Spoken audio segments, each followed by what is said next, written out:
Hello guys, welcome back to A to Z study. This is Dheeraj Kumar. आज हम करने वाले हैं कैट 02 2026 के लिए mini mock test number 3। Mini mock test number 1 पे आपका रिस्पांस कुछ अच्छा नहीं रहा है, बहुत ही गंदा रहा है। मेहनत सारी बर्बाद हो गई थी मेरी। ठीक है, कुछ 100 लोगों ने देखा देखा था। एंड मॉक टेस्ट नंबर 2 बनाया, उसको हज़ारों लोगों ने देखा। एंड आई होप गाइस, मैं उम्मीद कर रहा हूँ मॉक टेस्ट नंबर 3 ये पूरा दिन ले रहा है बनाने में। सो एक्सपेक्टेशन रहेगी मेरी आपसे कि आप इसको, ऑब्वियसली चीज़ें क्वेश्चंस के लेवल बहुत ही सुपर्ब रहेंगे, आप इनको शेयर ज़रूर करोगे, ठीक है। क्योंकि जब हम मेहनत करते हैं तो बदले में थोड़ी सी आउटपुट तो चाहिए होती है, और आउटपुट यही होगा कि आप एक बार शेयर जरूर कर देना है इसको, जहाँ भी पॉसिबल हो। चलो आगे बढ़ते हैं, इसको स्टार्ट करेंगे। 50 क्वेश्चन से मिनी मॉक है, मैं फुल भी जल्द लेके आऊँगा। एक बार मैं यूट्यूब पे जो कोर्सेज करा रहा हूँ ना, यूट्यूब के ऊपर जो कोर्सेज करा रहा हूँ मैथ्स की, अभी एक बार मैथ्स खत्म करा लेने दो, फिर मैं फुल मॉक भी लेके आऊँगा। और मैथ्स ज़्यादा दिन नहीं, अगले 10 डेज के अंदर मैं मैथ्स को कंप्लीट करा दूंगा यूट्यूब के ऊपर, क्योंकि डेली एक चैप्टर अपलोड कर रहा हूँ। सो आज तो पॉसिबल नहीं है, मॉक लग बनाने में ही पूरा दिन चला गया। सो कल तो अब ज़्यादा चैप्टर रह भी नहीं गया, ऑलमोस्ट अरिथमेटिक हो चुका है। तो CISI रह गया है, नंबर सिस्टम रह गया है, और कुछ कुछ अरिथमेटिक में रह गया। फिर 2 4 चैप्टर है आपके एडवांस मैथ के, फिर वही 10 दिन में ख़त्म हो जाएगा। चलो आगे बढ़ने से पहले वही है कि अगर आप पेड बैच में इनरोल होना चाहते हो तो बहुत ही बेस्ट लेवल की बैच है फाइटर बैच। यहाँ पे मैं आपको सारे सब्जेक्ट की क्लासेस प्रोवाइड करा रहा हूँ। जो भी बच्चे इनरोल है बहुत खुश है, बिकॉज कंटेंट उनको टाइम पे मिल जा रहा है। एंड ये क्लासेस आपको रिकॉर्डेड फॉर्म में मिल जाएंगी। एंड अभी पूरी कंप्लीट नहीं है, ऑलमोस्ट कंप्लीट हो गया। जीके के कुछ अपलोड हो रहे हैं इसमें अभी। ठीक है, सो आप इस क्लास को ज्वाइन करना चाहते हो तो जितना जल्दी कर लो, आप फायदे में रहोगे। एंड इसमें हम लोग प्रैक्टिस करने के लिए आपको PDFs वगैरह भी देंगे। ठीक है, मैथ्स वगैरह की प्रैक्टिस करो, जीके की प्रैक्टिस करो, इंग्लिश की प्रैक्टिस करो, वोकैब की PDF दे देंगे। ऑनलाइन टेस्ट सीरीज भी हमने प्रोवाइड किया है। जाओ A to Z study app को डाउनलोड कर लो, लिंक डिस्क्रिप्शन में है। और अगर आप कुछ भी इंक्वायरी करना चाहता हो तो हमारी टीम को व्हाट्सअप कर लेना 7279047787 पे। 1 ईयर वैलिडिटी रहेगी, ठीक है। फाइटर बैच है ये अपना। और एक सेकेंड, हमने आंसर को यहाँ पे हाइड नहीं करा है, कर देते हैं। चलो अभी हम लोग मॉक टेस्ट को स्टार्ट कर लेते हैं भाई। फर्स्ट क्वेश्चन क्या कह रहा है हमारा, लिस्ट 1 है, लिस्ट 2 को मैच कराओ, कौन सा करेक्टली मैच किस में होगा। देखो कह रहा है ऑस्ट्रा MK1, ये बताओ किस टाइप का मिसाइल है।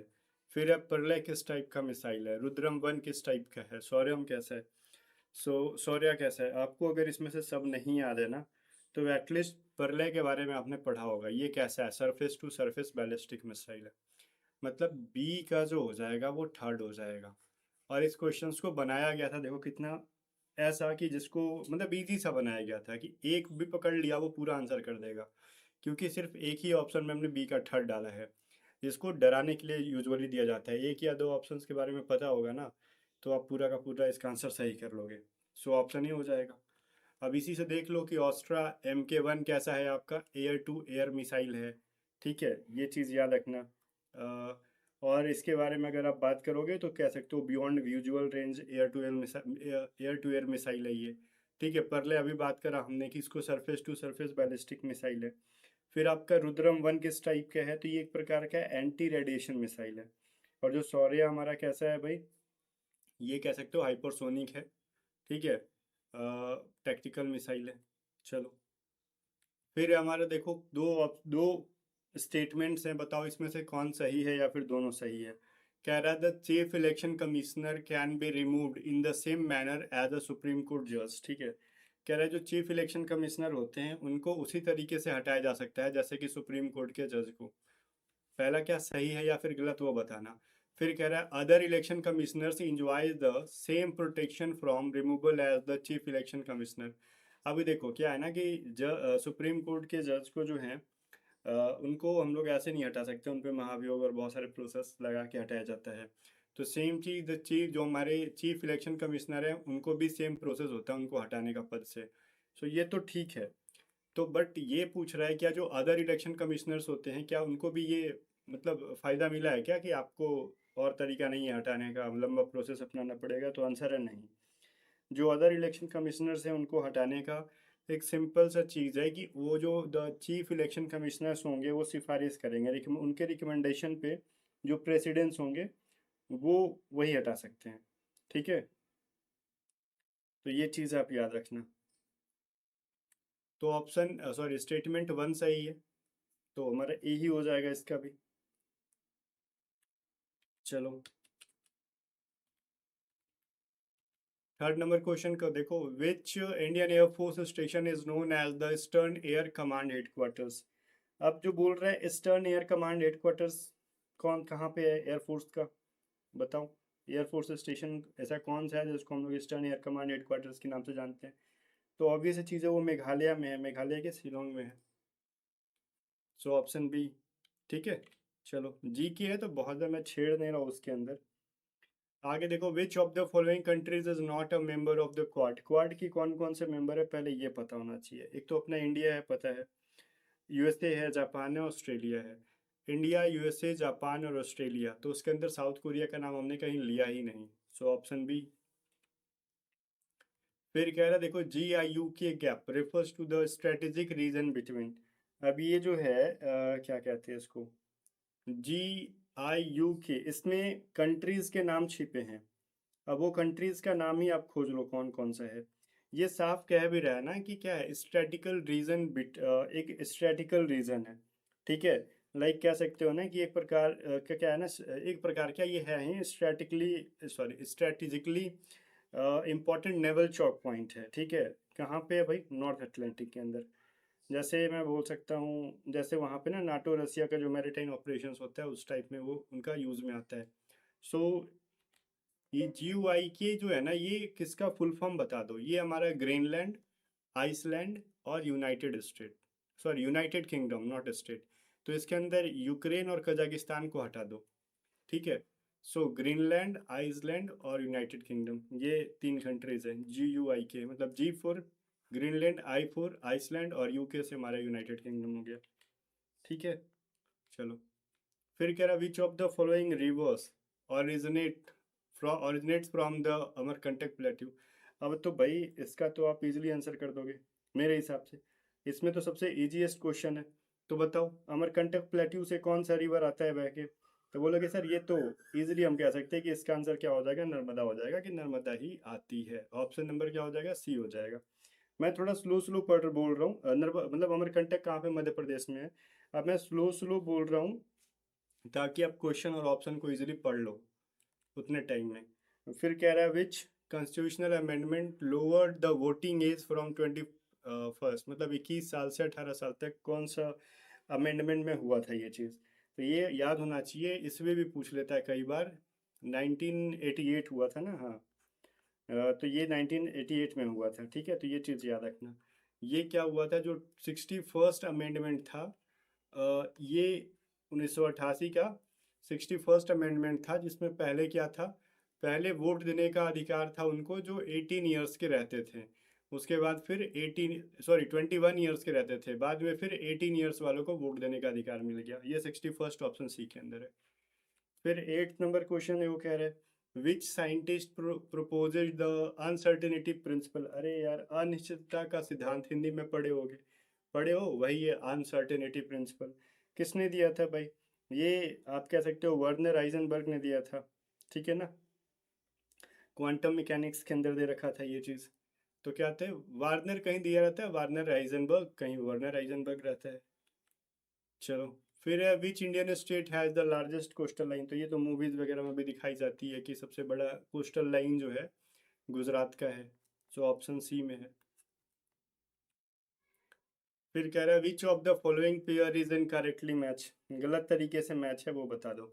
देखो यार, एक्सरसाइज खंजर क्या इंडिया किर्गिस्तान के बीच में होता है, तो बोलोगे हाँ होता है, सही है ये। एक्सरसाइज धर्म गार्जियन जो इंडिया जापान के बीच में होता है, धर्म गार्जियन हाँ इंडिया जापान के बीच में होता है, ठीक है। जहाँ तक मुझे याद आ रहा है तो सही है, इसमें कोई दिक्कत नहीं है। एक्सरसाइज हरिमाओ शक्ति, हरिमाओ शक्ति जो होता है इंडिया और मलेशिया के बीच में होता है। फिर इंदिरा, यहीं से देखो, इंडिया और रसिया के बीच में होता है, और ये फ्रांस दे रखा है, तो ये गलत है। ऑप्शन डी में एरर है, इंडिया और रसिया के बीच में होता है इंदिरा वाला तो, ठीक है। फिर which country first recognize Bangladesh after independence. ये बड़ा इंपॉर्टेंट क्वेश्चन है, बांग्लादेश अभी काफ़ी न्यूज़ में चल रहा है, डेट्स वाई रीज़न ये क्वेश्चन बन सकता है आपके एग्जाम में कि बांग्लादेश न्यूज़ में चल रहा है, इसलिए नहीं, बांग्लादेश के रिलेशन थोड़े से बिगड़ रहे हैं इंडिया के साथ, इसलिए न्यूज़ में चल रहा है। तो बांग्लादेश से रिलेटेड कुछ कुछ फैक्ट्स आपको याद करने चाहिए, ठीक है, तो आपको पता होना चाहिए कि बांग्लादेश से रिलेटेड क्या याद करें। तो भाई बांग्लादेश जब आज़ाद हुआ था, ठीक है, तो बांग्लादेश आज़ाद हुआ था सबसे पहले उसको एक देश की तरह क्या कह सकते हो, एक देश की तरह किस कंट्री ने रिकॉग्नाइज किया कि चलो हम पहले, बहुत सारे कंट्रीज तो बांग्लादेश को एक्सेप्ट ही नहीं कर रहे थे कि बांग्लादेश एक देश है। तो जब 1971 के अंदर भारत ने बांग्लादेश को आज़ाद कराया था पाकिस्तानियों से, तो हम उसको एज अ कंट्री एक्सेप्ट करते ही, बट हमसे पहले भूटान ने कर दिया। ठीक है, अब ऐसा नहीं है ना कि हम कई महीनों बाद किए, नहीं, हमने भी सेम डे ही किया है उसको बांग्लादेश को, बट कुछ आवर्स पहले, कुछ घंटे पहले भूटान फुटफुटाने लगा। ठीक है चलो भाई हम बांग्लादेश को एक देश मानते हैं, और इंडिया बेचारा कह रहा है ससुर हम आज़ादी कराए हैं तो हम भी तो देश ही मानते हैं ना, तो उसके बाद इंडिया ने भी मान लिया। मतलब सेम डे पर इंडिया और भूटान ने बांग्लादेश को एज अ कंट्री एक्सेप्ट किया था, लेकिन भूटान ज़्यादा फुटानी दिखाने में पहले एक्सेप्ट, मतलब पहले मान लिया, और बाद में फिर इंडिया ने सेम डे में माना। कुछ घंटों का फर्क था और कुछ नहीं। तो यही चीज़ है। चलो आगे देखते हैं। फिर कह रहा है which of the following not a BRICS member in 2026। 2026 में ब्रिक्स का मेंबर नहीं है। तो भाई 2026 में ब्रिक्स अब ये 5 कंट्रीज तक सीमित नहीं है कि ब्राज़ील, रसिया, इंडिया, चाइना, नहीं। इसके अलावा south Africa, Egypt, Ethiopia, Iran, UAE, Indonesia और भी कई देश हैं ब्रिक्स के अंदर। ठीक है। सो बट इसके अंदर भाई अर्जेंटीना अभी तक नहीं है। इंडिया तो है ही, ईरान, इथोपिया भी हैं, ब्रिक्स के मेंबर अब हो चुके हैं। ठीक है। यूएई भी है, याद रखना। ठीक है, इंडोनेशिया भी है, साउथ अफ्रीका तो था ही, बाद में ऐड हुआ था। ठीक है, ये 5वां देश हुआ था साउथ अफ्रीका। सो ये जो चीज़ है, इंपॉर्टेंट क्वेश्चन है, याद रखना ब्रिक्स में कौन कौन कंट्रीज है, बिकॉज ब्रिक्स एक ऐसा हॉट टॉपिक बना हुआ है आजकल न्यूज़ के लिए। ठीक है, क्योंकि ब्रिक्स क्यों इंपॉर्टेंट है, बिकॉज आप नेटो का कह सकते हो कि एक तरीके से अब मैं ज़्यादा नाटो के बारे में नहीं बोलूँगा कि डाउनफॉल चल रहा है क्या चल रहा है, बट हाँ नाटो अभी उतना एक्टिव है नहीं जितना होना चाहिए था उसको सही टाइम पर। आगे आ जाओ। Which among the following is not correctly match. कह रहा है कि इसमें से कौन सही नहीं है। B12 को क्या कहते हैं? कोबालमिन। ठीक है, कोबालमिन कहते हैं, ठीक है। फिर हम इसको क्या कहते हैं B2 को? राइबोफ्लेविन, तो ये भी ठीक ही है। फिर हमारा B3 को कह रहा है पायरोडेक्सिन। ये गलत है, क्योंकि हम पायरोडेक्सिन जो है ना, ये B3 को नहीं B6 को बोलते हैं। अब B3 को क्या बोलते हैं हम लोग? B3 को हम लोग बोलते हैं नियासिन। ठीक है, ये चीज़ याद रखना। और B9 को हम फॉलिक एसिड। सही है। तो हमारा जो है ऑप्शन सी में एरर था। आगे देखते हैं। कह रहा है the ring of fire is mainly associated with. तो भाई रिंग ऑफ फायर के बारे में अगर आप पूछ रहे हो मेरे से, तो इसका आंसर तो सिंपल है कि रिंग ऑफ फायर कहाँ है? पैसिफिक ओशियन के अंदर ही है, प्रशांत महासागर के अंदर ही है। और ये दुनिया का सबसे ज़्यादा कह सकते हो ना एक्टिव वोल्केनिक या फिर अर्थक्वेक जोन है। ठीक है, सबसे ज़्यादा एक्टिव है जो कि वोल्केनो वगैरह होते हैं और अर्थक्वेक वगैरह होते हैं रिंग ऑफ फायर के अंदर। फिर कह रहा है which of the following Nobel prize winner received the Nobel prize twice in 2 different scientific fields. ठीक है, दो अलग अलग साइंटिफिक फील्ड्स के अंदर 2 बार मिल रखा है, तो वो तो मैरी क्यूरी को मिल रखा है। एक तो 1903 में 1903 के अंदर इनको फिजिक्स में मिला था, और फिर उसके कुछ साल बाद, मतलब 8 साल बाद इनको मिला था केमिस्ट्री के अंदर। तो ये चीज़ याद रखना। ये एक इकलौती ऐसी पर्सन है जिनको 2 बार नोबेल मिला, और दोनों अलग अलग क्षेत्र में, अलग अलग फील्ड में। तो इसलिए क्वेश्चन पूछ देता है कई बार। आगे देखो फिर। हाँ आगे क्या देखोगे, अब ये देखो। ये हमारा क्या कह रहा है भाई, इंग्लिश का क्वेश्चन है। द रीजन वाई, इसके अंदर एरर बताओ। The reason why he missed the flight was because he overslept. अब इसके अंदर एरर है तो बताओ, अदरवाइज यहाँ पे हम नो एरर का ऑप्शन आपके पास है, आप चूज कर सकते हो, इसलिए इसमें कोई दिक्कत नहीं है। देखो, द रीजन वाई जब हम लाते हैं तो, और मतलब ये चीज़ क्लियर हो गया कि भाई यहाँ पे ना हम कारण बता रहे हैं किसी चीज़ का। क्या बता रहे हैं? हम किसी चीज़ का रीज़न बता रहे हैं। ओके, कुछ होने का कारण क्यों हुआ ये चीज़, ये बता रहे हैं। तो जब हम ये बता रहे हैं तो फिर हम बिकॉज क्यों यूज़ कर रहे हैं? एक सेंटेंस के अंदर द रीज़न वाई और बिकॉज का यूज़ होता ही नहीं है, तो सुपरफ्लुअस बनाता है। तो यहाँ पे आप डैट करोगे, लाइक पढ़ो इसको। The reason why he miss the flight was, मतलब उनके फ्लाइट मिस होने का रीज़न क्या था भाई? तो वॉज डैट ही ओवरस्लिप, ये था कि वो बहुत ज़्यादा गहरा नींद में सो गया था। ठीक है, चलो, तो इसमें सी में एरर है। फिर कह रहा being a rainy day Vijay decided to stay indoors and work on is pending assignments. तो देखो ये जो मैंने आपको यूट्यूब के ऊपर वर्ब चैप्टर पढ़ाया, एक ही चैप्टर तो अभी इंग्लिश का कराया, मैं करा दूंगा, मैथ थोड़ा खत्म हो जाने दो, ठीक है। तो उसमें मैंने वर्ब के अंदर ये कंप्लीट पढ़ा दिया था। देखो ये जो सेंटेंस है इसके अंदर सेकंड सेंटेंस का तो हमारा सब्जेक्ट यहाँ पे क्लियर है कि विजय है। अब रेनी डे के पहले जो बिंग लग रखा है उसका हमको सब्जेक्ट चाहिए ना एक तरीके से, तो हम क्या लाएंगे, it being a rainy day, ठीक है। तो ये चीज़ आप थोड़ा सा समझोगे। कई बार लोग इसको समझ नहीं पाते और कंफ्यूज रहते हैं कि भाई इसमें एरर है कहाँ पे, हमको तो सही लग रहा है देखने में। तो बचना इन सब चीज़ों से। चलो, फिर कह रहा है C is one of those को workers who always completes her task well ahead of the deadline. अब देखो यार, वन ऑफ के बाद क्या आता है, प्लूरल नाउन आता है, तो ठीक है प्लूरल नाउन है, और इनके जस्ट बाद जब रिलेटिव प्रोनाउन आता है हु विच वगैरह वगैरह, तो उनके बाद जो भी हमारे वर्ब्स वगैरह आ रहे हैं, प्रोनाउन आ रहे हैं, तो ये प्लूरल नाउन के लिए यूज होता है, ठीक है। हम रिलेटिव स्पीड, सॉरी यार क्या बोल रहे हैं, मैथ में घुस गया मैं तो, relative speed, time speed and work, time speed and distance के अंदर, ठीक है। रिलेटिव प्रोनाउन ना, नॉट स्पीड। तो रिलेटिव प्रोनाउन जब हम यूज कर रहे होते हैं तो जस्ट इसके पहले वाले सब्जेक्ट के लिए यूज कर रहे हैं। तो हम दोज को वर्कर्स जो हैं ये, इनके लिए कंप्लीट्स नहीं होगा और हर नहीं होगा, एक तो देयर होगा और कंप्लीट्स के जगह पे कंप्लीट होगा। तो who always complete their task, not completes her task, ठीक है। तो बी में एरर है। अब देखो इसके अंदर क्या है, फिल इन द ब्लैंक्स कह रहा है आपसे। कह रहा है despite facing severe financial hardship the young entrepreneur refuse to comply the unethical demands of the investor. भाई एक चीज देखो, कंप्लाई के साथ कौन सा प्रीपोजिशन आता है, बोलोगे ये चीज तो पहले भी पढ़ रखा है, कंप्लाई के साथ हमेशा क्या आता है, विथ आता है। ये चीज आपको याद होना चाहिए। कंप्लाई के साथ क्या आता है भाई, विथ ही आता है। सो कहाँ पे, ए में ही है। फिर कह रहा है the diplomats dash remark during the summit accidentally. Okay, चलो ठीक है। exacerbated the already volatile situation between the two neighboring nations।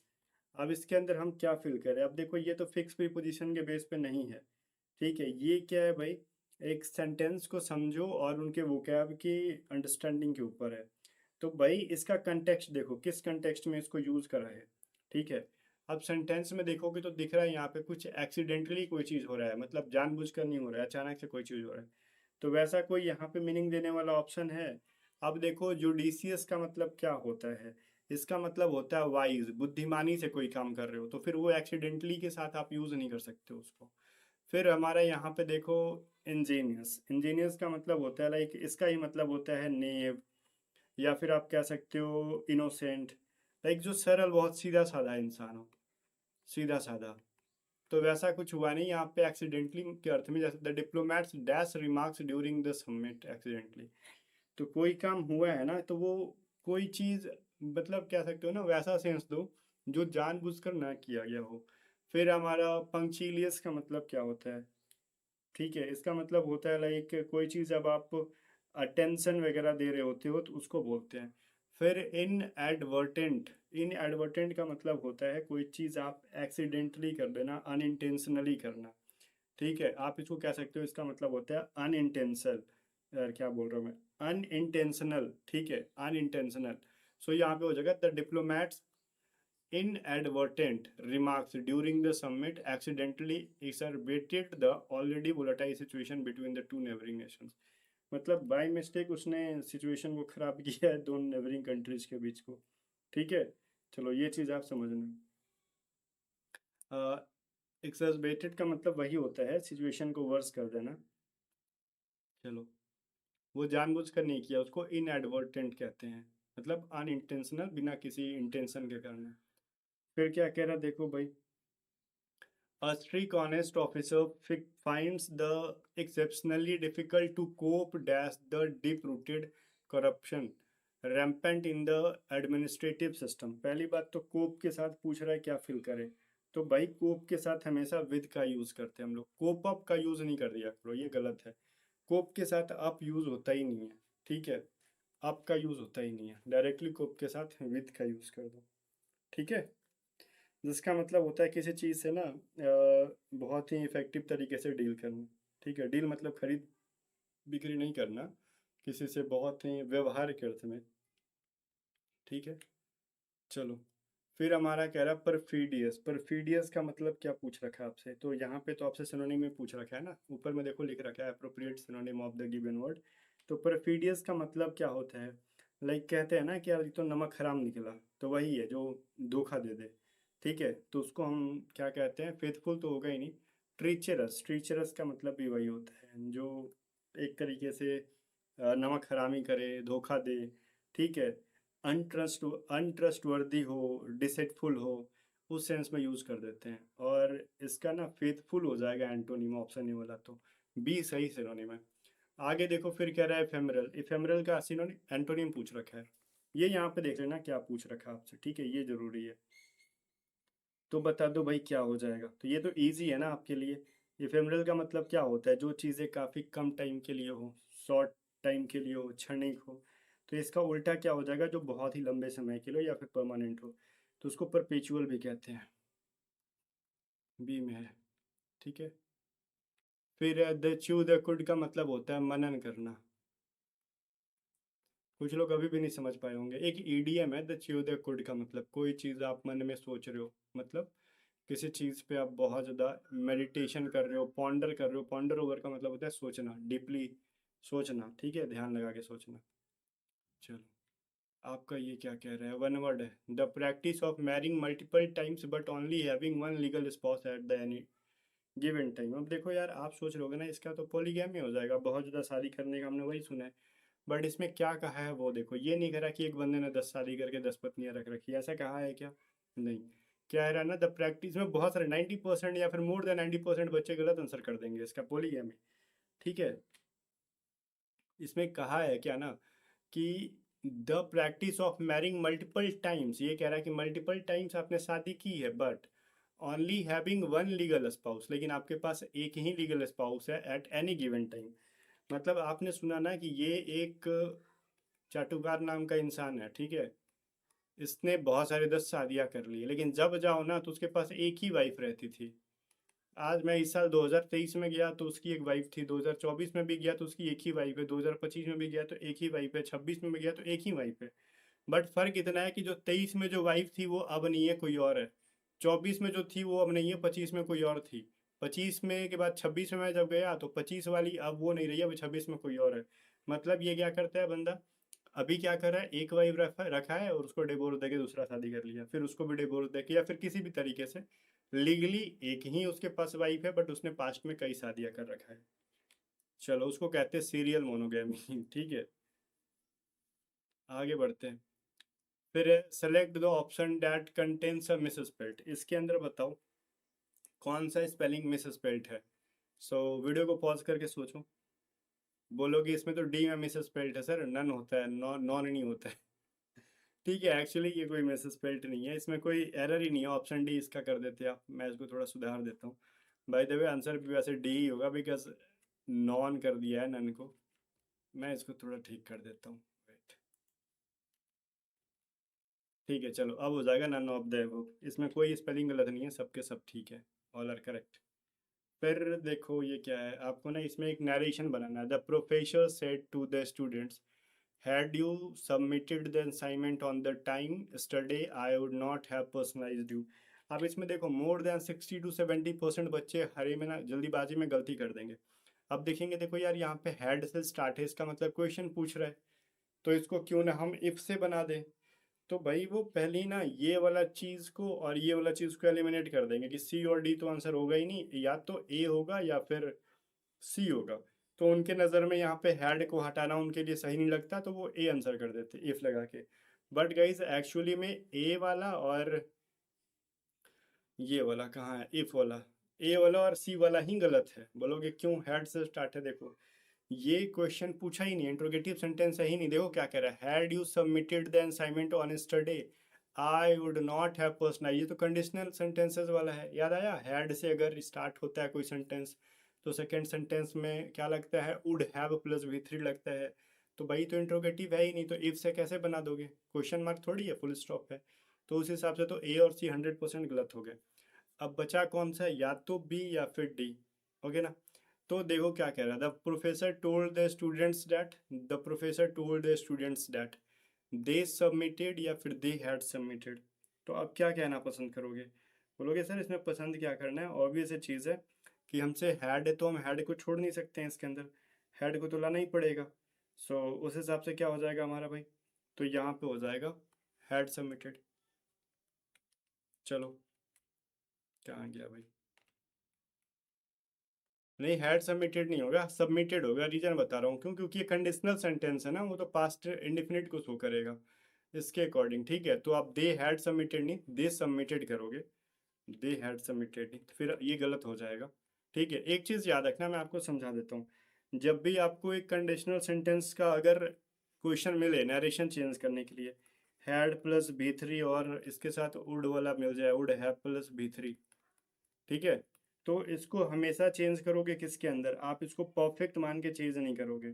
ठीक है, अगर आप इसको पास्ट परफेक्ट मान के चेंज करोगे तो फिर ये दिक्कत हो जाएगा। आप यहाँ पे यस्टरडे देखो, ये यूजुअली किसके अंदर चेंज होता है, यूज होता है, तो आपने देखा होगा पास्ट इंडेफिनिट के अंदर यूज होता है। तो आपको ऐसा लग रहा होगा, मतलब ये थोड़ा सा कंफ्यूजन क्रिएट कर रहा होगा आपको। तो सेंटेंस कंडीशनल का है ना, तो ये जो मेरा स्ट्रक्चर है उसको हम भूलेंगे नहीं। लाइक मेरा दे के बाद हैड नहीं आना चाहिए, दे के पहले आना चाहिए। हैड इसमें भी था बट मैंने देखा नहीं कि दे के बाद है ये, तो दे के बाद हैड नहीं आएगा मेरा, तो कंडीशनल सेंटेंस हैड वो कंडीशनल सेंटेंस के फॉर्म में ही रहेगा। बट यहाँ पे सब्जेक्ट के बाद मेरा वर्ब आ जाएगा, यू का खाली दे कर दोगे आप। ठीक है, बाकी चीज़ों को आप चेंज नहीं करोगे। तो ये चीज़ आप खाली याद रखना, क्योंकि ऑलरेडी ये कंडीशनल सेंटेंस है, उसको चेंज नहीं करेंगे हम, खाली उसका जो नाउन प्रोनाउन है उसको चेंज कर रहे होंगे यहाँ पे। ठीक है, और बाकी स्टडी वगैरह क्या कहते हैं, स्टडी वगैरह को चेंज करोगे। सो यहाँ पे डी में क्या फ़र्क है देखो, कैरेंडेट हैड और हैड दो दो बार यूज़ कर दिया, यही से बचना है आपको। ठीक है ना। चलो, तो बी वाला सही आंसर हो जाएगा। फिर क्या करें 28th नंबर वाले में, passive voice, the management accept us to complete the audit by Monday. तो इसका क्या हो जाएगा भाई, अब मैनेजमेंट एक्सपेक्ट्स, तो भाई एक्सपेक्ट्स है तो आर प्लस बी थ्री का यूज़ करोगे, या फिर इट से करोगे तो इट इज एक्सपेक्टेड करोगे, या फिर यहाँ पे इट से होगा ही नहीं बिकॉज अस है, तो अस का वी बनेगा, तो वी आर एक्सपेक्टेड हो जाएगा। तो कहाँ कहाँ पे है, we are expected, we are expected. अब देखो इसमें एक एक्स्ट्रा हैव घुसा दिया है, वो कहाँ से ले आया, मन से अपने, तो वो तो होगा ही नहीं। सो ए वाला सही है। आगे देखो 29th नंबर, पूरा पैसेज पढ़ो अब वीडियो को पॉज करके, बिकॉज मैं पैसेज नहीं पढ़ने वाला हूँ, अदरवाइज वीडियो 2 घंटे की बन जाएगी। पैसेज पढ़ो आप आराम से इसको रोक के। अब देखो क्या कह रहा है, according to the passage what is the primary risk associated with the dominance of algorithm trading, algorithmic trading. ठीक है, ये पूरा पैसेज ना आपके एल्गोरिथमिक ट्रेडिंग के ऊपर है कि वो किस तरीके से काम करता है। ठीक है, कॉम्प्लेक्स मैथमेटिकल फार्मूलाज को लेके कैसे एग्जीक्यूट होता है, उसमें कब कब रिस्क होता है, ठीक है, वोलेटाइल होता है, क्या होता है, वो सारी चीज़ें इसके अंदर बात करी गई हैं पैसेज में। तो फिर पूछ रहा है वही चीज़ें बताओ कि according to the passage what is the primary risk associated with the dominance of algorithmic trading. तो भाई ये चीज़ देखो इसके अंदर लिखा है।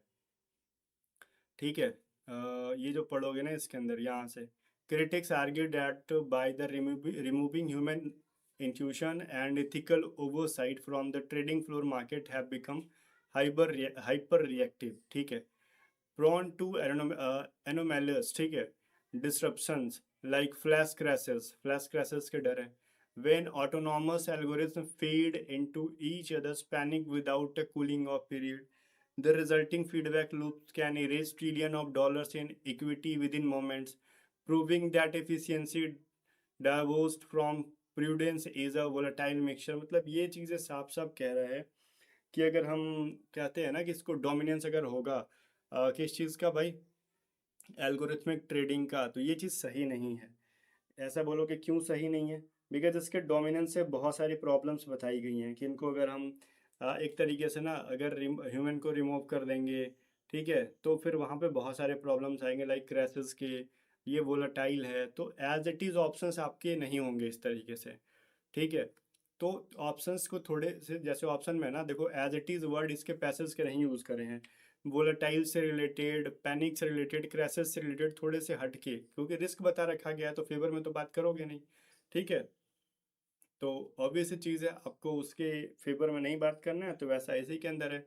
Extreme market volatility triggered by automated, जब भी ऑटोमेटेड किया जाएगा तो बहुत ज़्यादा मार्केट वोलेटिलिटी ट्रिगर्ड किया कर देगा। इंटरकनेक्टेड उसके अंदर रिएक्शंस होंगे, ठीक है, तो यही सारी चीज़ें हैं। तो वो साफ नहीं कहा कि फ्लैश क्रैशेज होगा, उसने नहीं कहा कि भाई ये पैनिक हो जाएगा विदाउट कूलिंग पीरियड, ठीक है, उसने ये बिल्कुल भी नहीं कहा ये सारी चीज़ें कि वोलेटाइल मिक्सचर के जिक्र ही नहीं किया उसके अंदर। वो साफ साफ उसको शब्दों को चेंज करके यूज़ कर दिया गया, तो इसी को कहते हैं हार्ड लेवल पैसेज, ठीक है, कि एज इट इज़ आपका यूज़ ना हो। आगे देखो कह रहा है एनोमेलस का क्या कर दो, क्लोजेस्ट मीनिंग बताओ इसके अंदर। एनोमेलस कहाँ ही पढ़ा था हमने ना, कहीं पढ़ा था इसके अंदर हमने, पहले ही पढ़ा था ना, कहाँ पढ़ा था इसके अंदर। ये रहा, प्रोन टू एनोमेलस था ना। चलो इधर भी होगा वही पैसेज, ये तो हटा थोड़ा, ये रहा एनोमेलस, ठीक है। एनोमेलस का मतलब होता है असामान्य, ठीक है, असामान्य होता है। सो असामान्य का मतलब क्या होता है, अबेरेंट, ठीक है। चलो फिर देखो एक मैथ का क्वेश्चन, मैथ के लिए पूरा मैथ ही चलेगा इधर तो। A train starts from station A at 9 am towards station B at a speed of 60 km/h.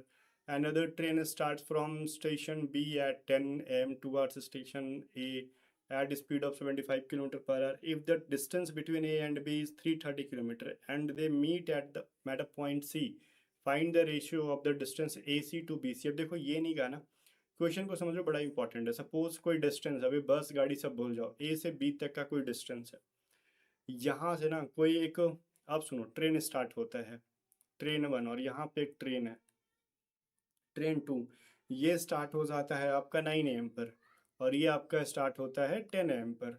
अब ए से जब आगे बढ़ जाता है ना, यहाँ पे सपोज आ रहा है, कहीं पे आ रहा है ये ए वाला ट्रेन, ट्रेन नंबर वन, तो बी भी 10 बजे स्टार्ट हो जाता है, और ये दोनों सपोज मिलते हैं यहाँ पे, मान लो सी पॉइंट पे मिल रहे हैं। तो इसने ये नहीं बोला ना कि कब मिल रहे हैं, क्या मिल रहा है, ये सीधे पूछ रहा है जब भी मिले, जिस पॉइंट पे मिलेंगे, तो ए से सी तक की डिस्टेंस का d1, ठीक है, इसका रेशियो, और बी से सी तक के डिस्टेंस का रेशियो बताओ। थोड़ी सी कहानी में ट्रिक है, मतलब थोड़ा सा डिफिकल्टी लेवल है इसके अंदर, तो आप ट्राई करो। पहली बात तो वो मिलने का टाइम बताओ, कितने आवर्स के बाद मिलेंगे, ये चीज़ आपको पता होना चाहिए। उससे एक आपको आइडिया लग जाएगा कि कब मिलेंगे, आप ऐसा खोज लोगे तो उससे चीज़ों को सॉल्व करना थोड़ी सी आसान हो जाती है हमारे लिए। बोलोगे ऐसा क्यों भाई, ऐसा इसलिए कि हमको पता रहेगा ना कि कितने आवर्स बाद मिलेंगे, तो स्पीड इतनी है तो 2 घंटे में कितना स्पीड कवर, कितना डिस्टेंस कवर करा होगा। तो भाई मीटिंग टाइम बताओ, मीटिंग टाइम कितना निकालोगे। तो भाई देखो, पहले मैंने आपको अगर टाइम स्पीड एंड वर्क जो मैंने पढ़ा रखा है यूट्यूब पे या फिर पेड बैचेस में, जहाँ से भी अगर आपने पढ़ा है तो अच्छा है, या फिर कहीं और से भी अगर आपने पढ़ा है तो अच्छा है, अदरवाइज आपको समझ में नहीं आएगा। मीटिंग टाइम निकालने से पहले हम ये देखेंगे कि भाई इन दोनों के बीच का डिफरेंस क्या था जब दोनों गाड़ी चल रही थी। लाइक ए तो चल रहा था, पहला ट्रेन ए से तो चल दिया था, तो बीच में आया कहीं तब ना दूसरा, बी से ट्रेन दूसरा खुला, तो जब ये चल रहा है वो अलग बात है, जब दूसरा ट्रेन भी खुला उस समय दोनों के बीच की डिस्टेंस क्या थी, तब कैसे निकालोगे। तो 1 आवर के अंदर ट्रेन ए ने कितना डिस्टेंस कवर कर लिया होगा, 60 km/h स्पीड था, तो 60 किलोमीटर चल दिया होगा। तो रिमेनिंग डिस्टेंस कितना बचा मेरे को ये बताओ। 60 किलोमीटर को अगर हम हटा दें, बिकॉज ट्रेन वन तो उतना कवर कर लिया था, उसके बाद दोनों के बीच का डिस्टेंस कितना बचा था, 330 माइनस 60। तो 330 में से जब 60 माइनस कर लोगे तो रिमेनिंग डिस्टेंस कितना बचेगा भाई, तो 270 हो जाएगा ना, 6 6 12 और 1 13 होता है, 270 किलोमीटर होगा जब दोनों ट्रेनें स्टार्ट हो रही हैं। तो भाई मीटिंग टाइम अब निकाल लो कितना है, 270, और दोनों अपोजिट डायरेक्शन में, that's why reason relative speed हो क्या हो जाएगा, ऐड हो जाएगा यहाँ पे। तो पहले का स्पीड था 60 और दूसरे का 75, तो कह सकते हो 270 बटा में 6 6 12 और 1 13, मतलब 135। कटेगा क्या, 5 दूनी 10, 3 दूनी 6, 7, दो दो बार में कट जा रहा है यार। तो 2 आवर्स के बाद मिलते हैं जब दूसरी बस खुलती है। तो टाइम क्या हो रहा होगा, टाइम गया भाड़ में, ठीक है, 2 घंटे के बाद वो मिल रहा है, ये चीज़ पता होना चाहिए। तो भाई ए से जब ये जो ट्रेन है यहाँ से जब चला, तो सी जब मिला, और एक ट्रेन टू यहाँ से चला मतलब बी से, और एक ए से, तो भाई ये 2 घंटा ही चला है सिर्फ सेकेंड वाला ट्रेन, ठीक है, ट्रेन 1 और ट्रेन 2। तो सेकेंड वाला ट्रेन 2 घंटे में कितना चला होगा? तो डिस्टेंस पूछ रहा है तो टाइम इंटू स्पीड होता है, तो 2 घंटे और स्पीड इसकी 75 थी। और ट्रेन 1 के लिए क्या करोगे भाई, वो पहले से भी 60 किलोमीटर चल रखा था ना, ऐसा थोड़ी है कि यहीं से चला है दोनों साथ साथ में, ऑलरेडी कुछ डिस्टेंस कवर कर लिया था, उसके बाद ना 2 घंटे लगा। तो पहले तो 60 चला वो एक अलग, प्लस करो, और 60 की स्पीड से 2 घंटा और चला वो करो, तो मतलब ये 3 घंटा चल लिया, मतलब 180 किलोमीटर। और 35 × 2 कितना होता है भाई?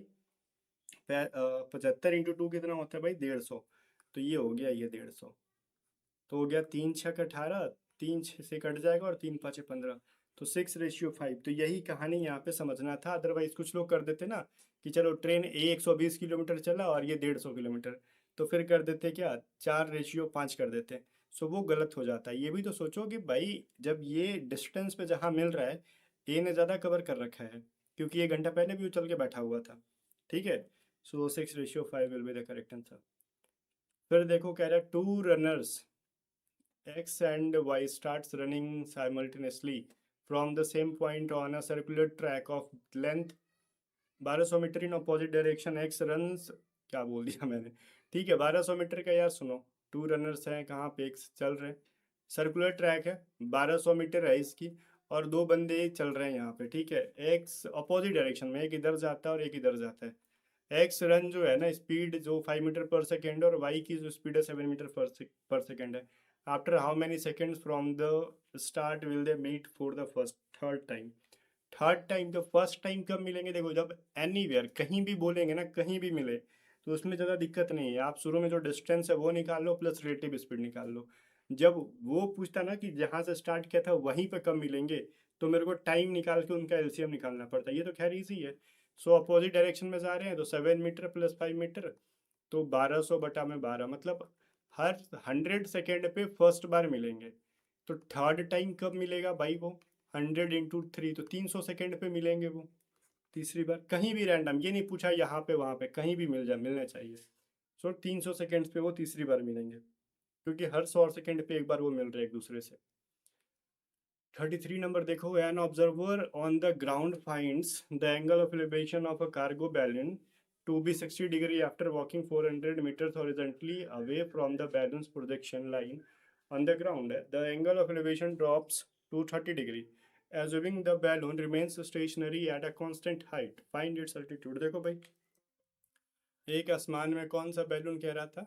कार्गो बैलून, ठीक है। इसको वही था ना, ऐसे उड़ता है जो, ठीक है, ऐसे उड़ता है जो। मान लो कुछ भी एक आसमान में बैलून है, बैलून उड़ रहा है, तो नीचे से उसकी कुछ हाइट होगी, कितनी हाइट पे उड़ रहा है, और इसको एक बंदा यहाँ से देख रहा है, ठीक है, ग्राउंड से यहाँ पे देख रहा है, और देखता है ना कि भाई इसकी एंगल ऑफ एलिवेशन 60 डिग्री बन रही है, और इस पॉइंट से ना ये 400 मीटर और दूर चला जाता है यहाँ से। लाइक ये ए पॉइंट हो गया, ये बी पॉइंट हो गया, और ये सी पॉइंट।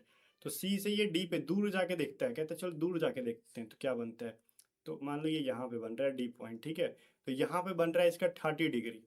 ओके, सो भाई ए से सी तक का कोई डिस्टेंस हो जाएगा, मान लो डी है, और मेरा सी से डी तक का डिस्टेंस है 400 मीटर, ठीक है। तो ये कह रहा है, और ये बैलून वहीं के वहीं रहता है, कांस्टेंट है, हिल डुल नहीं रहे, ठीक है, उतनी हाइट पे है। तो बताओ ये बैलून जमीन से कितनी हाइट पे उड़ रहा है, वही पूछ रहा है आपसे।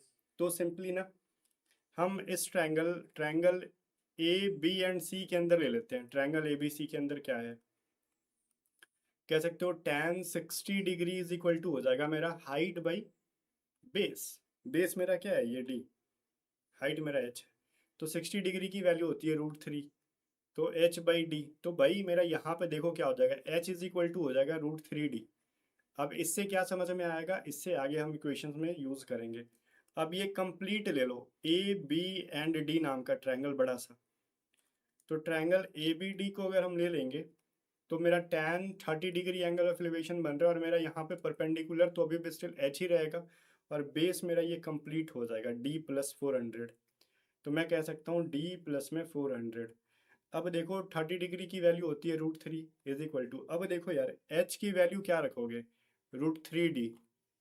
तो हम लिख दो यहाँ पे √3d बाई d+400, फायदा हो गया कि नहीं? तो d plus 400 is equal to मिलेगा। अब ये √3 उसके साथ जाके 3 बना देगा मल्टीप्लाई होके, तो 3d हो जाएगा।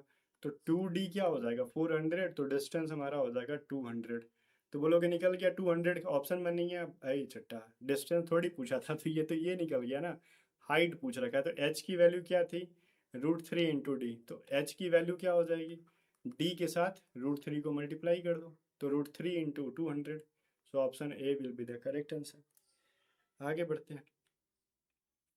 34 नंबर देखो क्या कह रहा है, a solid metallic right circular cone of base radius 12 centimetre and height 24 centimeter is melted and recast into small solid spheres, each of diameter 6 centimeter, find the total surface area।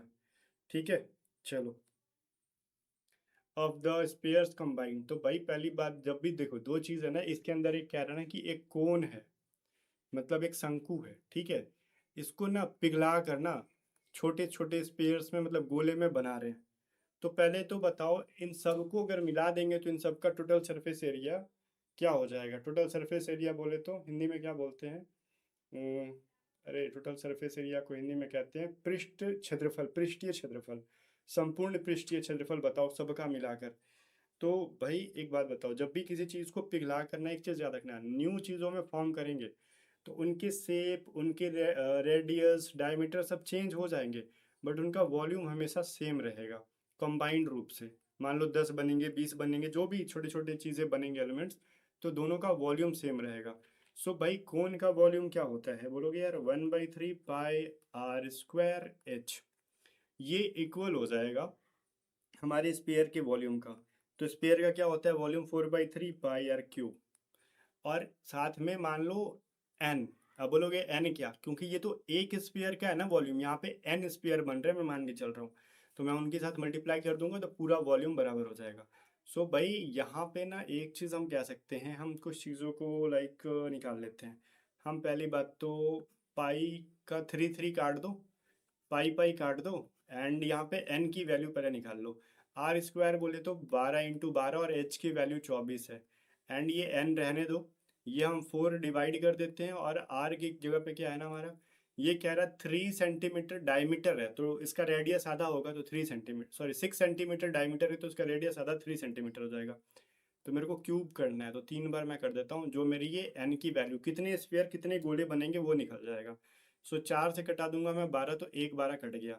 3 से कटाऊंगा तो ये 4 बार में cut जाएगा, 3 से कटाऊंगा तो ये 8 बार में, total 32 जो है ना, 32 स्पेयर्स बन रहे हैं। टोटल कितने स्पेयर्स बन रहे हैं भाई, 32 स्पेयर्स बन रहे हैं। तो एक स्पेयर का जो है ना टोटल सरफेस एरिया क्या होता है, तो बोलोगे 4 पाई आर स्क्वायर। तो सबका बता दो, 4 × पाई इंटू आर की वैल्यू जो है क्या होती है, इसकी 3 थी, तो 3 का स्क्वायर इंटू 32 लोग थे तो 32 कर दो, तो 4 पाई 9 × 32। अब ऑप्शंस में देखो और इनको मल्टीप्लाई करके देखो, चीज़ें थोड़ी सी कॉम्प्लिकेटेड लगेंगी।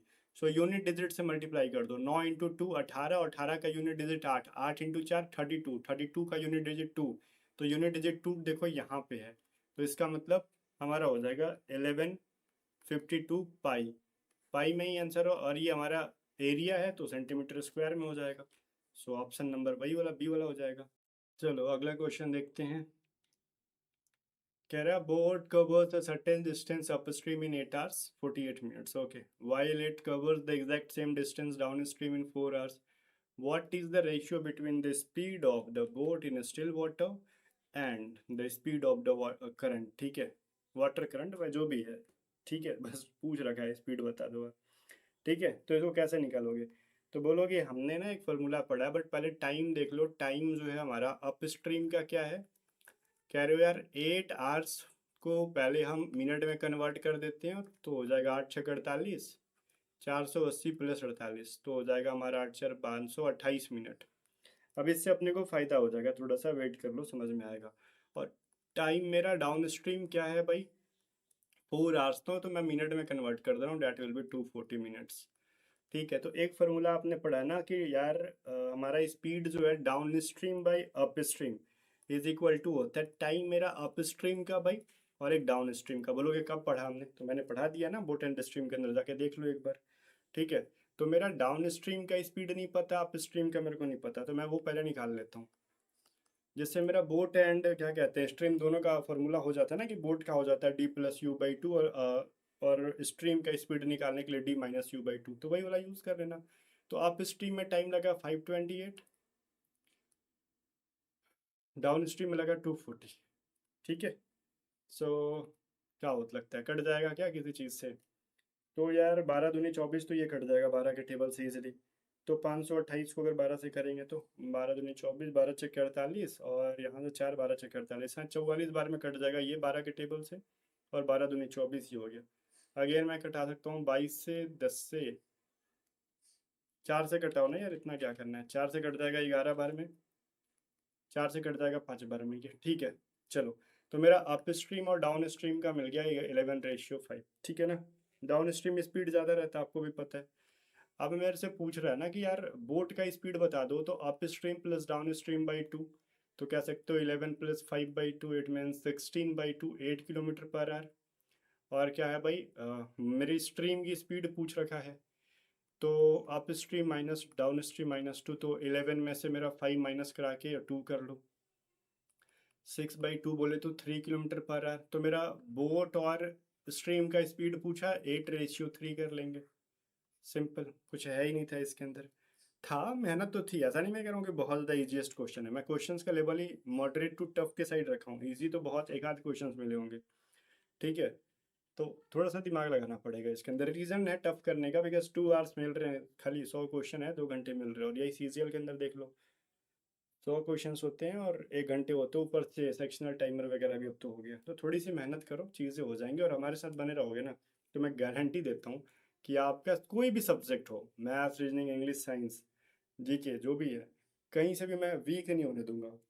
एग्ज़ाम से पहले पहले तक आपका स्ट्रॉन्ग करके भेजूंगा। अभी तो मैथ्स ही चल रहा है, बिकॉज मैथ्स करा दे रहा हूँ, रीज़न है मैथ्स में टाइम लगता है, इसलिए मैथ्स पहले ही कवर करा दे रहा हूँ कि आप बाद में खाली प्रैक्टिस प्रैक्टिस करते रहना। और जीके वगैरह तो प्यार प्यार से याद करवा दूंगा आपको, मजाक मजाक में, पता भी नहीं चलेगा कब कितनी टाइम कम टाइम में जीके याद कर लिया आपने।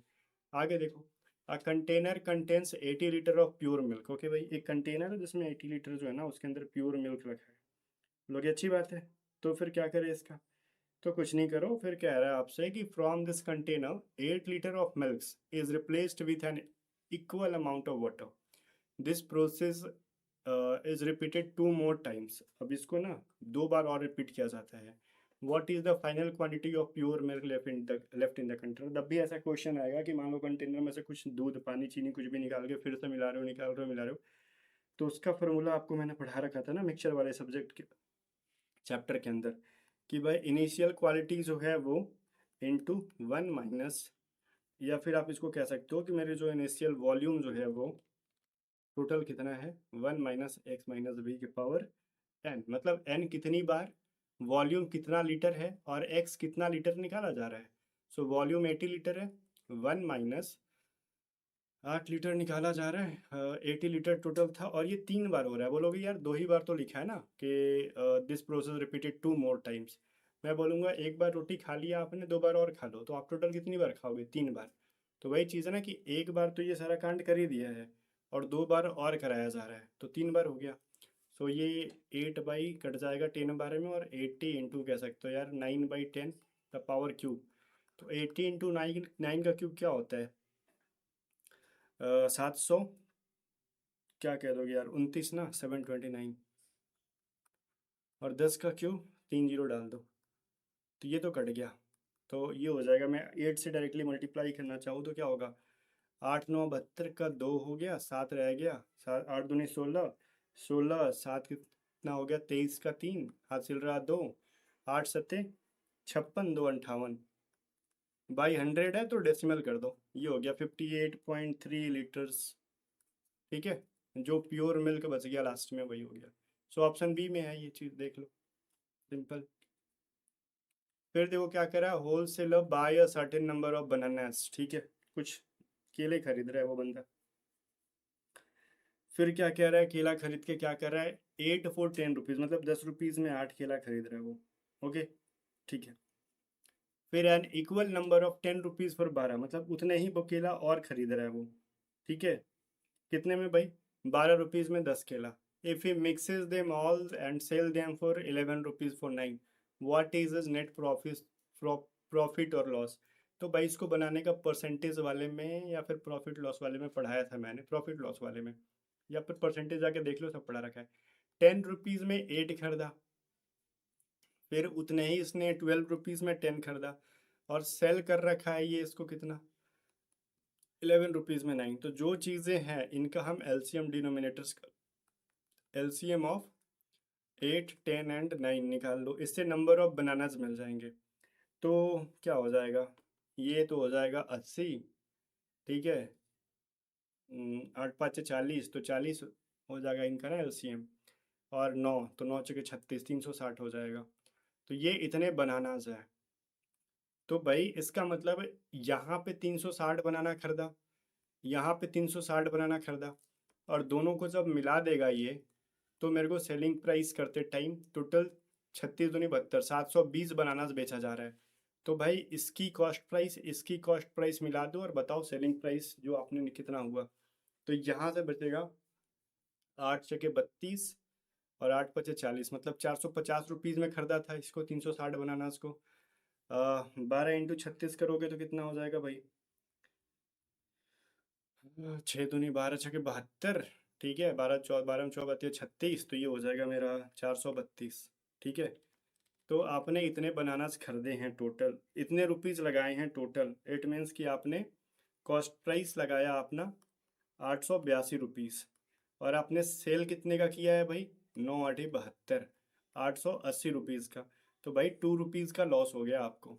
तो कितना परसेंट हुआ, तो नीचे कॉस्ट प्राइस इंटू 100 कर दो, ठीक है। तो आप कह सकते हो 200/882। अब तो भाई एक चीज़ देख लो, यहाँ पे नो प्रॉफिट नो लॉस तो हो नहीं रहा, लॉस तो हो रहा है।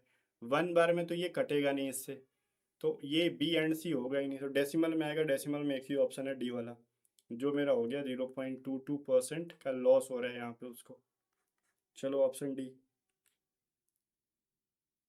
आगे देखो फिर 38 कह रहा है अ रेक्टेंगुलर लॉन, ठीक है भाई, एक रेक्टेंगुलर लॉन, क्या कहते हैं, लॉन है, ठीक है।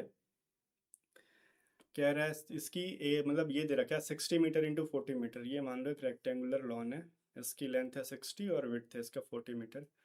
Has two intersecting roads running through its centre. अब सेंटर से ना दो रोड बनाया जा रहा है, one parallel to the length, एक तो इसके लेंथ के पैरेलल बना दे रहा है बीचों बीच, ठीक है, और and another parallel to the breadth. अब इसके चौड़ाई के ना बीचों बीच एक रोड बना दे रहा है ये वाला।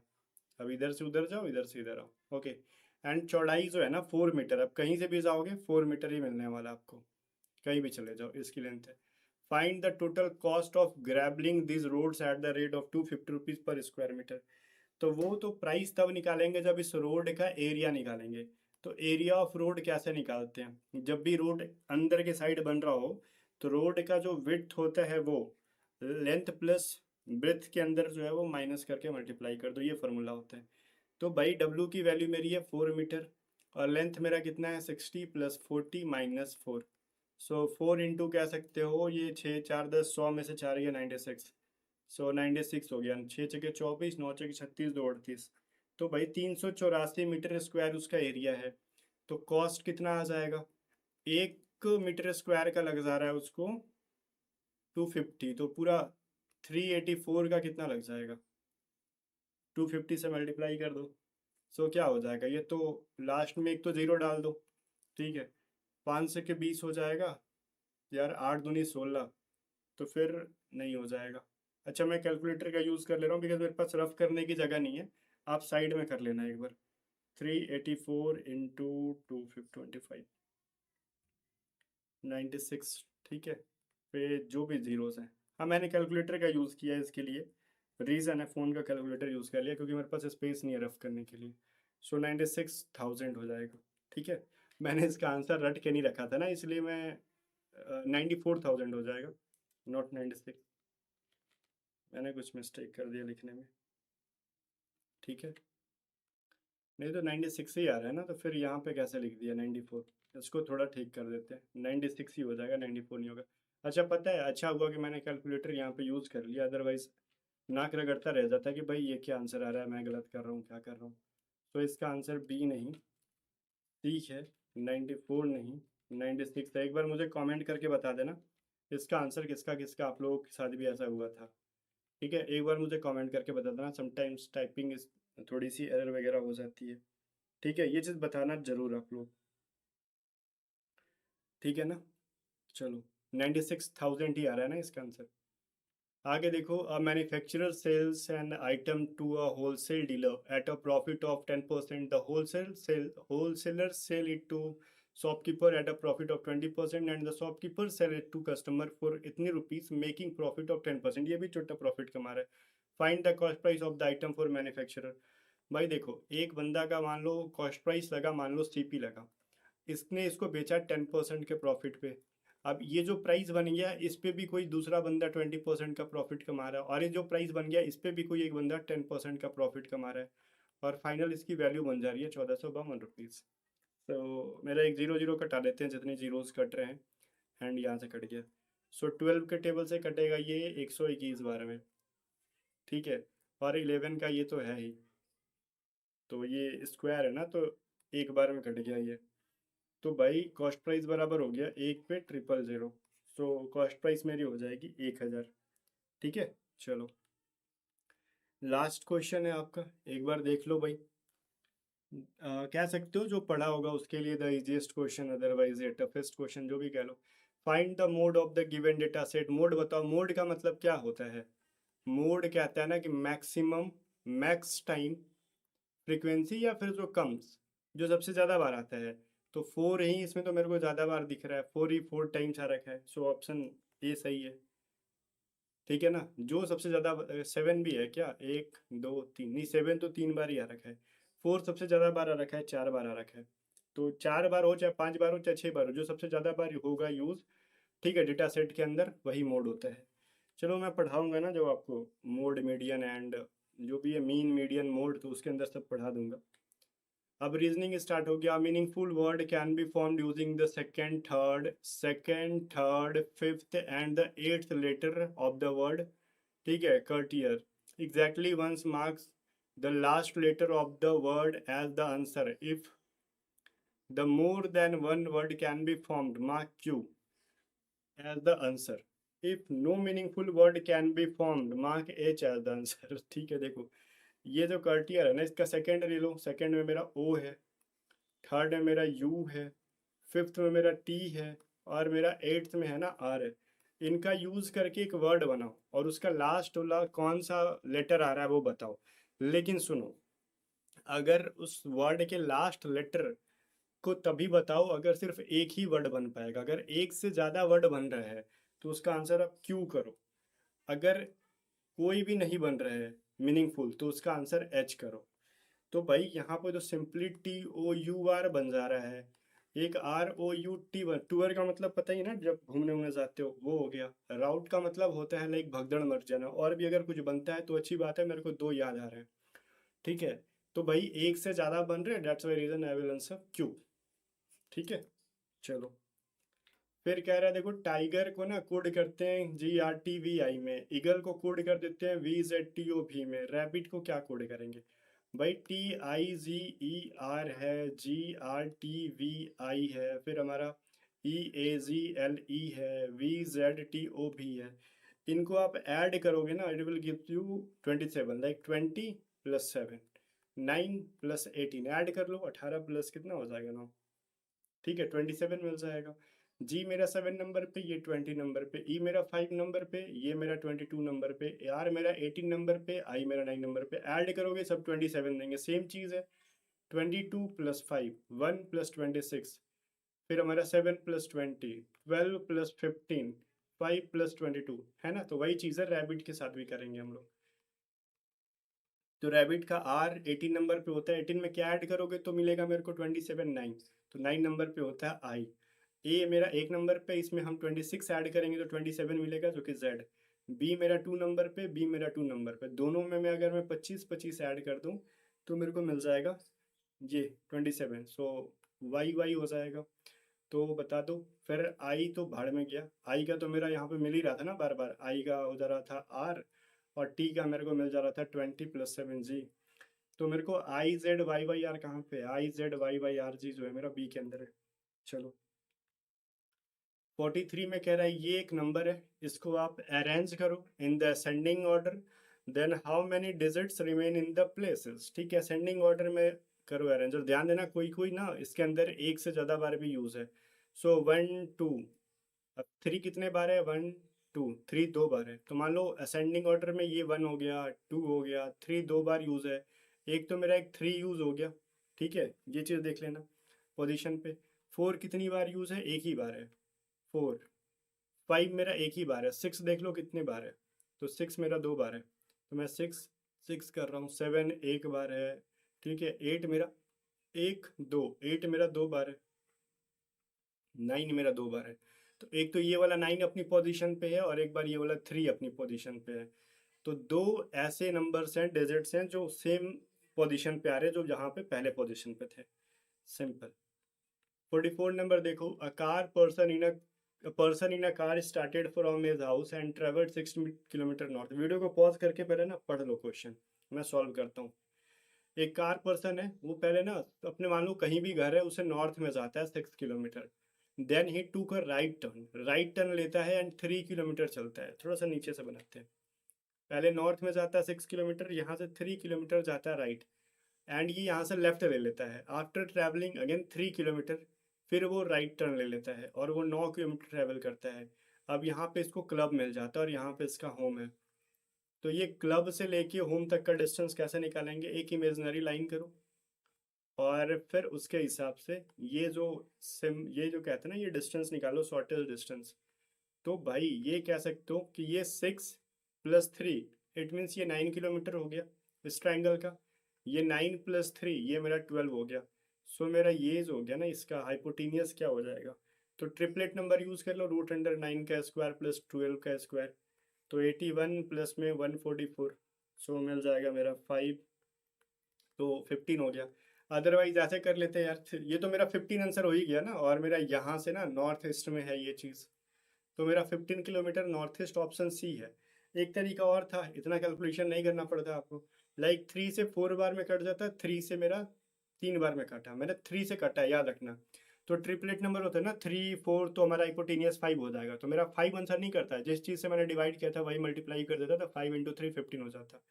अब नॉर्थ ईस्ट में है तो बिना कैलकुलेशन करे भी निकाल लेते हैं, जो चीज़ें मैं आपको ट्राइगोनोमेट्री के अंदर पढ़ाऊंगा अभी। ठीक है, चलो 45 नंबर देखो। ये सारे दे रखे हैं कि इसका मतलब क्या है, इसका मतलब क्या है, एंड ये आपका एक्सप्रेशन है, इसको बताओ। ये इस एक्सप्रेशन को सॉल्व करेंगे तो इनमें से ए बी सी डी में से कौन सा सही होगा। A@C का मतलब क्या है, ये है P@Q का मतलब है P is the mother of Q, मतलब A जो है ना C की मदर हो जाएगी। ठीक है, यहाँ पे A जो है C की मदर हो जाएगी।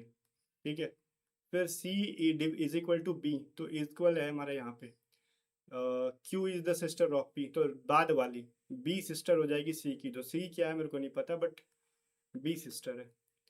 फिर बी कॉपीराइट सी, सॉरी बी कॉपीराइट डी, तो कॉपीराइट यहाँ पे है ना। तो Q is the brother of P, तो मतलब बाद वाला डी जो है ना ये ब्रदर हो जाएगा, डी ब्रदर हो गया। अब डी एंड ई, तो यहाँ पे है, तो P is the son of Q, तो पी जो है मतलब डी जो है ना सन हो जाएगा ई का, तो मतलब ये इसका ऊपर चला जाएगा। तो भाई जब इन सब की माँ है ए, तो अब बचा कौन, ही तो पापा ही होगा ना। अब एक बच्चे की दो दो माँ तो हो नहीं सकती है। सो ए और ई क्या है, हस्बैंड वाइफ है जो ऊपर में ही है। E is the husband of A, सही है। C is the son of E, तो C is the son of E नहीं पता, इसके बारे में नहीं कर सकते, अभी मेल है कि फीमेल है पता ही नहीं है, तो ये मत कर देना कि बी भी आंसर हो जाएगा, कैसे, जेंडर पता ही नहीं है।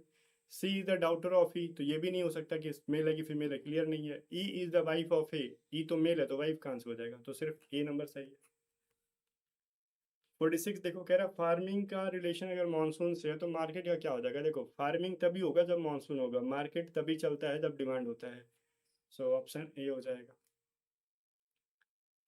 फिर कह रहा है in which of the these expression B is greater than E, B definitely false. किसमें ये इक्वेशन गलत बैठेगा, B is greater than E. तो चलो देखते हैं, ई यहाँ पर है, बी यहाँ पर है, तो ये ई से सब बड़े बड़े बड़े हैं, ग्रेटर है, तो अभी से चीज़ें सही है, तो ये तो सही है, गलत नहीं है। अब लास्ट में देखो भाई, चाहे इधर बी में ही देख लो ना, बी से ई बड़ा होना चाहिए, तो यहाँ पे सेमीकोलन करके रोक दिया है। अब टी से ई का रिलेशन है, ई जो है ना टी से बड़ा है और बी टी से बड़ा है, सॉरी टी जो है बी से बड़ा है और टी जो ई से देखो देखो टी जो है ना भाई, ये ई से छोटा है, बट ये बी से जो है बड़ा है। इसका मतलब जो है यहाँ पे ई बड़ा हो गया, E is greater than B, दिख रहा है आपको, लेकिन होना चाहिए था मेरे को ये B is greater than E, तो बी वाला ही तो गलत हो गया ना, सो ऑप्शन बी मेरा आंसर हो जाएगा। अब ये देखो इसके अंदर क्या है, ई से ए बड़ा है, ए से एल बड़ा है और एल और आर बराबर है, एल से बी आर से बी बड़ा है, मतलब ई से ऑटोमेटिकली ये बड़ा हो गया। इस तरीके से यहाँ पे सेमीकोलन पे ब्रेक लगा दिया। ई जो है ना एफ से छोटा, मतलब एफ बड़ा है ई से, ओके, और एफ से बड़ा है एच, ठीक है, और एफ से बड़ा है बी, तो भाई एफ से बड़ा है बी, ये याद रखना, और ई से बड़ा है एफ, तो बी इज ग्रेटर देन और हो गया ना बी, तो ठीक है यही चीज तो है आंसर। तो बी वाला जो है मेरा सही है, क्योंकि इसमें बी को ना लेस देन ई बता दिया है, बाकी सब में बी इज ग्रेटर देन ई बता दिया है, ठीक है, तो ये इंपॉर्टेंट है। चलो आगे देखो, इसमें कह रहा है कौन सा सही है। देखो यार पहले वाले में जो है ना, एक तो रेक्टेंगल और ट्रायंगल के अंदर सिर्फ आना चाहिए, किसी और के अंदर नहीं आना चाहिए, तो सो यहाँ पे मैं करूँगा तो ये तो फिर इस स्क्वायर के अंदर भी आ रहा है, नहीं पॉसिबल है। इसके अंदर ट्रायंगल के अंदर डालूंगा मैं अगर, तो सर्कल के अंदर भी आ जा रहा है, जो नहीं पॉसिबल है। इसके अंदर करूँगा तो पॉसिबल है, इसके अंदर भी यहाँ पे पॉसिबल है, ठीक है, यहाँ पे देखो पॉसिबल है। और सेकंड मेरा चाहिए ट्रायंगल को छोड़ के बाकी तीनों के अंदर आना चाहिए, तो ट्रायंगल के अंदर छोड़ के डी में पॉसिबल ही नहीं है, तो बचा कहाँ, सिर्फ यहीं पे बचा, so C will be the correct answer. A and B already cut गए थे। 49 नंबर देखो, पूछ रहा है कितने ट्रायंगल्स हैं, तो वीडियो को पॉज करके सोचो कितने ट्रायंगल्स हैं यहाँ पे, ठीक है, सोचो यहाँ पे दिमाग लगाओ। अब मैं बताता हूँ दो ट्रायंगल्स जो आप फाइंड आउट नहीं कर पा रहे होंगे, एक तो यहाँ पे है, ठीक है, ये ट्रायंगल आप फाइंड आउट नहीं कर पा रहे होगे, और एक वाला यहाँ पे ट्रायंगल है, टोटल 14 ट्रायंगल है। आप 12 इजीली फाइंड आउट कर रहे होगे, बट ये वाला जो पार्ट है ना, मैं कलर करके दिखा दे रहा हूँ, वेट, ये वाला जो पार्ट है ना ट्रायंगल का, जो आप नहीं देख पा रहे होगे, एक तो ये वाला ट्रायंगल, सेकंड कहाँ था, वेट मैं इसको मिटा देता हूँ। सेकंड ट्रायंगल जो आप नहीं देख पा रहे होगे मेरी नज़र में, वो ये रहा हाइलाइटर, ये ट्रायंगल आप नहीं देख पा रहे होगे यहाँ तक का, ठीक है, और ये एक तो ये नहीं देख पा रहे होगे, तो ये देखो, देख लोगे तो पूरा 14 ट्रायंगल आपको मिल जाएगा। मुझे पता है कि यही में आपको प्रॉब्लम आ रही होंगी। लास्ट क्वेश्चन है बट इजी नहीं है, अच्छा लेवल है। देखो जब भी मैं देखूंगा ना, इसकी पेयरिंग अगर इससे करूंगा, इसकी इससे करूंगा, तो इसकी कोई पेयरिंग नहीं मिल रही है मेरे को, बट मेरे को इसकी पेयरिंग आगे वाले में से किसी से करनी है, तो भाई उस हिसाब से इन सब का अपना अपना पेयर मिल जा रहा है, ठीक है, लाइक इसका पेयर इससे, तो इसका पेयर इससे, तो इसका कोई और आगे होगा, जो भी होगा इनमें से। तो भाई इस टॉप पे जो इंसान बैठा था ना, देखो आगे चल के मीड में आ जा रहा है, इसके टॉप पे जो इंसान बैठा था उसके पेयर वाले में मीड में आ रहा है, तो इसके टॉप पे जो बैठा है ना ये वाला पेंटागन, वो आगे चल के इसके पेयर वाले में मीड में आएगा, जो एक तो एक नंबर में है और एक फोर्थ नंबर में है, ये जो समझ में आ गया। अब देखो इनमें बाकी चीज़ें कॉमन है क्या, ऊपर में देखो अलग अलग चीज़ें, तो इसके टॉप के मीड में क्या आ रहा है, देखो इसके टॉप में एन आ रहा है, एन कहाँ से उठ के आ रहा है, यहाँ से, मतलब यहाँ वाला फिगर देखो इसका यहाँ गया, तो मेरा एस जो यहाँ पे है ना वो टॉप में आएगा, तो यहाँ पे देखो सर्कल है वो जो नहीं होगा, सिर्फ एस यहाँ पे आया, सो एक नंबर सही आंसर है। तो नॉन वर्बल का तरीका है सॉल्व करने का, मैं आपको सिखा दूंगा, टेंशन ना लो। बाकी गाइस मैं आपसे यही कहूँगा कि कमेंट करके बताना कितने क्वेश्चंस के आंसर आपने सही करे। पेपर का लेवल ये भी थोड़ा सा हार्ड था, डेट्स वाई रीजन टाइम ज़्यादा लग गया। बाकी जाने से पहले याद दिला दूँ, अभी गाइज आप में से जो भी बच्चे हैं बहुत अच्छे से अगर प्रिपरेशन करना चाहते हैं तो फाइटर बैच को ज्वाइन कर लो, हम लोग यहाँ पे आपको, मैं आपको बहुत अच्छे से यहाँ पे तैयारी कराऊंगा, साथ ही साथ आपको अच्छे लेवल के प्रैक्टिस करने के क्वेश्चंस भी दूंगा, एंड आपको जहाँ जहाँ डाउट्स होंगे आपको मैं व्हाट्सअप सपोर्ट नंबर भी दूंगा कि आप व्हाट्सअप पे मैसेज करके चीज़ों को पूछ सकते हो। बाकी आपको अगर बैचेज वगैरह के बारे में इंक्वायरी लेनी है तो आप एक बार टीम को व्हाट्सअप करके ले सकते हो, अदरवाइज आप एवरीडे स्टडी ऐप का लिंक डिस्क्रिप्शन में खुद से भी बैचेज में इनरोल हो सकते हो। मिलते हैं नेक्स्ट वीडियो में, तब तक के लिए बाय बाय, जय हिंद।